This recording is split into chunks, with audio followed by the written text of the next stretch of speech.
caros companheiros espíritas, mais uma vez voltamos à presença de vocês através do vídeo para trazer uma nova mensagem. Mensagem esta que muitas pessoas fazem interrogações e buscam respostas e muitas não as encontram por falta de quem conheça o assunto. Trata-se de vida e morte, caminho evolutivo do espírito. O universo nos inspira o estudo da alma. A inteligência como atributo do espírito conduz essa investigação e nos faz entender que nos anima e dirige os nossos atos. Ora, claro, porque se nós fazemos, digamos, uma reflexão dos princípios da humanidade até os nossos dias, nós vamos ver um processo de muita evolução, não só nos seres humanos, como também no seu comportamento moral, filosófico, científico, em todas as áreas.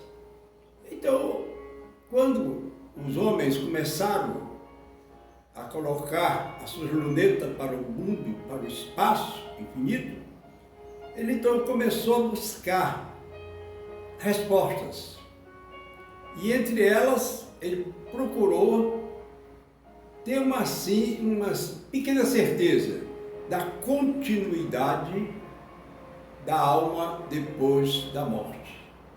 Então, o universo foi os principais momentos em que o homem despertou em busca de uma resposta tão importante para o seu amadurecimento espiritual.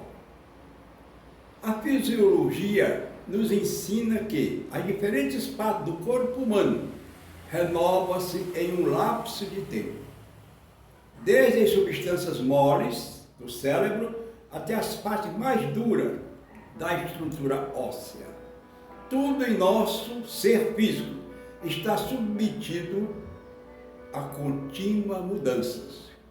Desde que nascemos, essas mudanças se operam em nosso corpo físico e automaticamente eles vão dando uma nova, digamos, composição e mais formação do que nós vamos ser no futuro. Então essa renovação é uma coisa automática. A cada período de vida, ela vai tomando novas formas, ela vai tomando mais consistências. E isso se dá até uma certa época da nossa vida, que quando nós começamos a envelhecer, já é o contrário. Muitas partes do nosso corpo vão também perdendo a sua vitalidade. A fisiologia nos diz: a matéria do cérebro pode renovar-se, mas o pensamento é sempre idêntico a si mesmo e com ele subsiste a memória, a recordação de um passado, de que não participou o corpo atual. O corpo atual não traz, quer dizer, nada que possa ter alguma aparência com os corpos que nós já habitamos em outras eras do passado. Quer dizer, então, nós temos que verificar de que nosso cérebro, cara, ele é a única parte do corpo que armazena tudo aquilo que nós vamos adquirindo como conhecimento na face da Terra. Mas o pensamento é sempre idêntico a si mesmo. O pensamento subsiste à memória, a recordação de um passado e que não participou do corpo atual. Assim, pois, o fraco ou poderoso, ignorante ou esclarecido, um espírito vive em nós, rege este corpo que é um simples instrumento. Não interessa o grau evolutivo de nosso espírito, porque quando o recebemos ao nascermos, ele não foi separar as qualidades do espírito daquele corpo que está surgindo e que vai, através dos anos, tomar formas diferentes. Então, muita gente fica, às vezes, fazendo interrogações profundas, desde o nascimento até a sua fase madura. E o Espírito, claro, que vive em nós, que rege o corpo, ele é um simples instrumento. O corpo é apenas, digamos assim, é uma morada temporária para o Espírito. Terminou aquele período, o Espírito parte para a espiritualidade e o corpo é levado para as sepulturas, que vai transformar-se posteriormente. Assim, pois, o fraco ou poderoso, ignorante ou esclarecido, o Espírito vive em nós, rege este corpo, que é um simples instrumento. A vida atual é a consequência direta, inevitável, das nossas vidas passadas. A alma traz gravada em si mesma toda a sua história passada e as possibilidades do que vem em seguida. Porque é através da vida atual que nós vamos, então, aqui e acolá, apresentar algumas deficiências, alguns comportamentos estranhos, doenças, enfim, mazelas que vão aparecendo porque elas fazem parte de um projeto espiritual que em determinada época da nossa existência nós deveremos passar por determinados tipos de doenças, de desequilíbrios. Então, muitos mudam os seus comportamentos, uns ficam aleijados, outros perdem a visão, outros perdem movimentos nos órgãos, como nos braços, na voz. Quer dizer, então, porque isso faz parte exatamente de dívidas do nosso passado e que nós, ao ocuparmos este corpo na vida atual, já trouxemos tudo isso planejado para acontecer em determinadas épocas da atual existência nossa. A morte é só aparente, somente muda a forma externa, o princípio da vida. A alma fica em sua unidade permanente e indestrutível. Então, por isso que as pessoas às vezes cometem alguns desatinos. Morre uma pessoa da família, um ente querido, uma pessoa muito estimada, e elas ficam presas às recordações daquela alma que se foi. E ficam memorizando efeitos e momentos que passaram juntos, quando em vida ele ainda estava. Ora, queridos amigos, como depois que nós passamos ou desencarnamos, ele perde toda a sua vitalidade. Tudo, ele não tem mais poder de nada. Então, ele só se viu como instrumento enquanto estávamos com o espírito naquele corpo. O espírito saindo, pode enterrar o corpo, que ele vai dar outras vidas. Então, não vamos nos preocupar imensamente em memorizar corpos que estão enterrados. Vamos, pelo contrário, nos lembrar de espíritos que partiram, que às vezes estão ainda passando por momentos difíceis do plano espiritual, e façamos uma oração para que aquele espírito possa despertar, e despertando que ele encontre as belezas do mundo espiritual e se prepare para uma futura vida da Terra, trazendo novas experiências que ele naturalmente adquiriu no plano espiritual através de contato, através de conferências espirituais que ele participou, e isso ele não perde. São conhecimentos que ele os traz para a nova existência. E no curso de uma vida, às vezes, ainda jovem, vão aparecendo essas informações que ele trouxe do outro mundo, ou do mundo espiritual.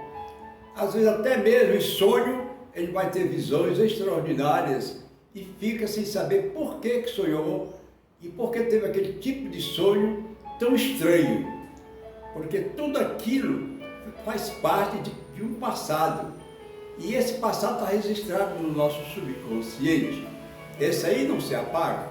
Em determinadas épocas da nossa vida, para servir, digamos assim, de um freio para os nossos instintos, são recordados pelo plano espiritual. Para que nós, ao vermos aquelas cenas que passamos em outros momentos de outras vidas, não busquemos naturalmente na vida atual também se envolver com aqueles mesmos assuntos que nos levaram a muitas aflições. No Evangelho está escrito: não acumuleis tesouros na terra, aonde a ferrugem e os vermes comem, e onde os ladrões os desenterram e roubam. Acumulai tesouros no céu, onde nem a ferrugem e nem os vermes consomem. Porquanto, onde está o vosso tesouro, aí também está o vosso coração. Mateus capítulo 6, versículo 19, 21. Ora, então vocês vejam que Jesus, quando passou pelo mundo físico, esteve entre nós, ele deixou muitos ensinamentos. E ele apresentou esse, porque ele notou que muitas pessoas com quem ele teve a oportunidade de conviver e teve a oportunidade de ter diálogos, como o moço rico. O moço rico era um jovem de 22 anos, detentor de uma fortuna imensa, tinha sítios, fazendas, animais, cavalos, então ele tinha uma fortuna imensa e era solteiro.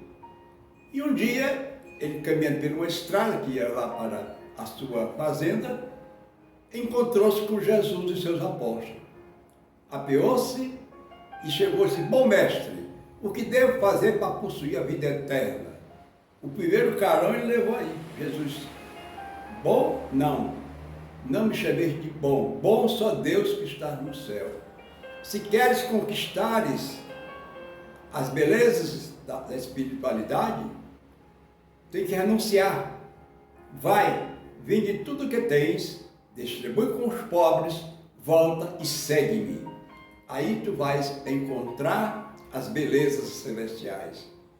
O moço, que era muito rico, olhou para Jesus e disse: esse homem só pode ser doido. Não é um profeta sério. Como é que eu vou agora dispor de todos os meus bens para dar para os pobres? E vou viver de quê? Pedir esmola? Esse homem é doido. E nos conta Ivone Pereira, em suas obras magníficas, que a vida deste homem, ele, daí para frente, ele, ao chegar em casa, sentia aquela voz lá no seu subconsciente: vai, vende tudo que tens e distribui com os pobres. Ele não se conformava.